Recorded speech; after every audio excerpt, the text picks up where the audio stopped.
Hello friends, welcome back to our YouTube channel XYZ with श्रोतास life. Advance में आप सभी को XYZ विद श्रोतास लाइफ की तरफ से हैप्पी उत्तरायण। आज मैं आपको तिल पापड़ी बनाना सिखाऊंगी और वो भी बहुत ही कम इंग्रेडिएंट्स में, बहुत ही आसान तरीके से। चलो अब मैं आपको बताती हूँ कि मैंने आसान तरीके से तिल पापड़ी झटपट कैसे बनाई है। यहाँ पर मैंने 1 कटोरी सफ़ेद तिल लिए हैं, जिसको मैं पैन में डाल देती हूँ।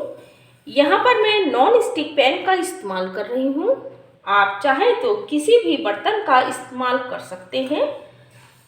फ्लेम लो रखी है, पैन को प्रीहीट नहीं करना है। जब आप तिल डालेंगे उसी टाइम आपको गैस ऑन कर देनी है और इसको लो फ्लेम पर लगातार चलाते हुए भून लेना है। चलाना आप स्किप नहीं करिएगा, क्योंकि तिल भूनने में टाइम बहुत ही कम लगता है। आप चाहें तो लो टू मीडियम फ्लेम भी कर सकते हैं। 3 से 4 मिनट में तिल हमारे अच्छे से भुनकर तैयार हो जाते हैं। तिल चटकने की आवाज़ आपको सुनाई दे रही होगी। इसका मतलब ये है तिल हमारे अच्छे से भुन गए हैं। 3 से 4 मिनट लगते हैं। अब मैं गैस की फ्लेम को बंद कर देती हूँ। जब तिल भुन जाएंगे तो आपको कलर थोड़ा सा बदला हुआ दिखेगा। अगर आप ज़्यादा भून लोगे तो तिल में कड़वापन आ जाएगा, जो कि खाने में बिल्कुल भी अच्छा नहीं लगेगा। गैस की फ्लेम बंद करके मैं इस तिल को एक प्लेट में ट्रांसफ़र कर देती हूँ। सेम इसी पैन में नहीं रखना है। ये तैयारी आपको तिल भुनने के तुरंत बाद करनी है, जो अब मैं आपको बता रही हूँ। यहाँ पर मैंने चकला लिया है, जिसपे मैं तिल चिक्की को बेलूंगी। इसको मैं घी से अच्छे से ग्रीस कर दूंगी। अगर आप किचन प्लेटफॉर्म पर मीन्स किचन स्लैब पर अगर चिक्की बेलते हैं तो आप जिस जगह पे बेल रहे हैं उस जगह को आप घी या तेल किसी से भी ग्रीस कर दीजिएगा। इससे क्या होगा कि हमारी चिक्की चिपकेगी नहीं। अब मैं बेलन को भी घी से अच्छे से ग्रीस कर देती हूँ। ये हमारी तैयारी हो गई है चिक्की बेलने की। यहाँ पर मैंने 1 कटोरी शक्कर ली है। कटोरी मैंने वही इस्तेमाल करी है जिस कटोरी से मैंने तिल का मेजरमेंट लिया था। तिल और शक्कर की सेम क्वांटिटी होनी चाहिए। अब मैं इसको पैन में डाल देती हूँ। शक्कर डालने के बाद ही हमको गैस ऑन करनी है और फ्लेम धीमी रखनी है। अब मैं इसको लगातार चलाऊंगी। शक्कर डालने के बाद फ्लेम लो करनी है और चलाना स्किप नहीं करिएगा, क्योंकि शक्कर को मेल्ट होने में टाइम नहीं लगता है। आपको दिख रहा होगा शक्कर धीरे धीरे मेल्ट होने लगी है और एक साथ इकट्ठी भी हो गई है। आपको दिख रहा होगा। बस चलाना स्किप नहीं करिएगा।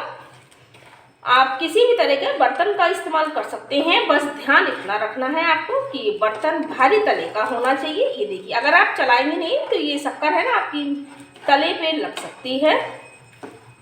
आपको दिख रहा होगा शक्कर हमारी अच्छे से मेल्ट हो गई है। फ्लेम लो ही रखिएगा और थोड़े बहुत जो दाने रह गए हैं वो कुछ ही देर में अच्छे से मेल्ट हो जाएंगे।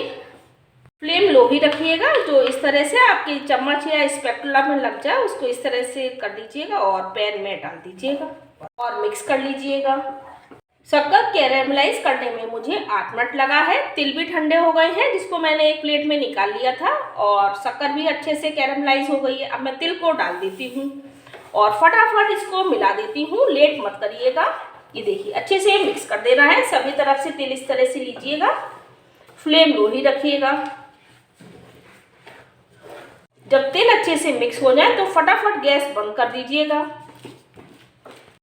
अच्छे से मिक्स करने पर कुछ इस तरह से कंसिस्टेंसी होती है, आपको दिख रही होगी। अब मैं इसको एक चम्मच से निकाल लेती हूँ। ये देखिए, और इसको चकले पर रख लेती हूँ।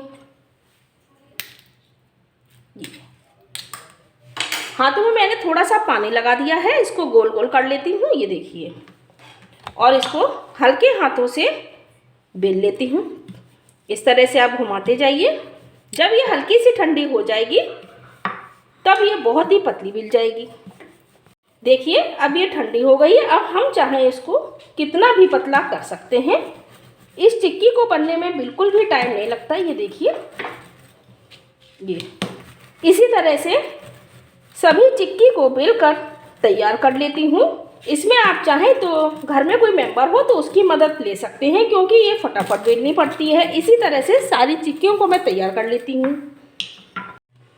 इन सभी चिक्कियों को दिख रहा होगा, शेप आप किसी भी तरह का दे सकते हैं। ये देखिए, ये इस तरह से 5 से 6 चिक्की हमारी बनकर तैयार हो गई हैं। आप छोटी या बड़ी जिस आकार की लोइयाँ लेंगे उसी के हिसाब से आपकी चिक्की बिल्कुल तैयार हो जाएगी। चिक्की बेलते समय इतना ध्यान रखना है, हाथों को पानी से गीला कर लेना है। इससे क्या होगा, हमारे हाथ जलेंगे नहीं और ये चिक्की फटाफट बनकर तैयार हो जाएगी। जब हम इसको बेलेंगे तो एक के ऊपर एक नहीं रखेंगे, अलग अलग रखेंगे। यहाँ पर मैं आपको कुछ टिप्स देना चाह रही हूँ। अगर आप अकेले हैं तो हम कितनी भी जल्दी करते हैं, पैन में हमारा जो तिल का मिश्रण है वो चिपक जाता है। तो हम क्या करेंगे, हम घबराएंगे नहीं, हम उसको धीमी फ्लेम पर 1 मिनट के लिए फिर से कुक कर लेते हैं और फिर से हम चिक्की बनाने लगेंगे। आप चाहें तो जब हम गैस पे शक्कर मेल्ट होने के बाद तिल डालते हैं, उस टाइम आप चाहें तो इलायची पाउडर डाल सकते हैं या पिस्ता की बारीक बारीक कतरन डाल सकते हैं। ये आपके टेस्ट पर डिपेंड है, पर मैंने आपको बहुत ही आसान तरीके से बनाना सिखाया है। मैं आप लोगों के साथ तिल के लड्डू भी शेयर कर चुकी हूँ और कैरेमलाइज ड्राई फ्रूट चिक्की भी शेयर कर चुकी हूँ। इन दोनों की लिंक मैं डिस्क्रिप्शन बॉक्स में मेंशन कर दूँगी। हमको कमेंट करके ज़रूर बताइएगा कि आपको झटपट बनने वाली तिल की चिक्की कैसी लगी, और वो भी 2 इंग्रेडिएंट से। तिल पापड़ी बनकर तैयार हो गई है, बहुत ही टेस्टी है, आप इसको ट्राई ज़रूर करिएगा। यहाँ पर मैं तिल पापड़ी से रिलेटेड कुछ टिप्स देना चाहती हूँ, ज़रूर फॉलो करिएगा आप।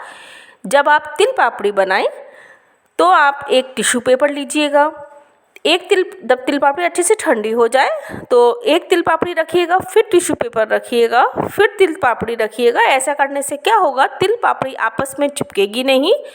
आप इस तिल पापड़ी को 15 से 20 दिन तक एयर टाइट कंटेनर में रखकर स्टोर कर सकते हैं। जब तिल पापड़ी अच्छे से ठंडी हो जाए फिर आप इसको कंटेनर में रख सकते हैं।